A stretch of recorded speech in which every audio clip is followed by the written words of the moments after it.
Isang truck na kargado ng kopra ang nadisgrasya sa Antipolo City. 7 pang sasakyan ang damay. At yan ang tinutukan live ni Jamie Santos. Jamie.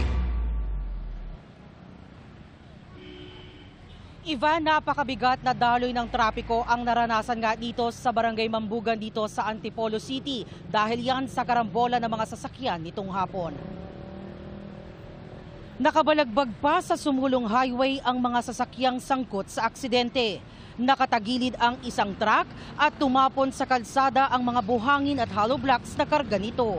Katabi nito ang 3 pang sasakyan.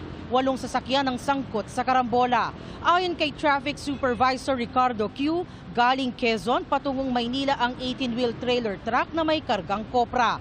Pagdating sa pasulong na bahagi ng sumulong highway, napansin daw ng driver nito na nawalan siya ng preno.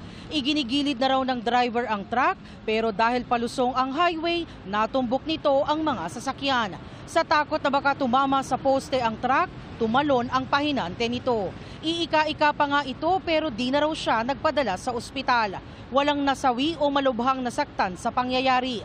Na-turn over na raw nila sa polis ang investigasyon at ang driver ng truck.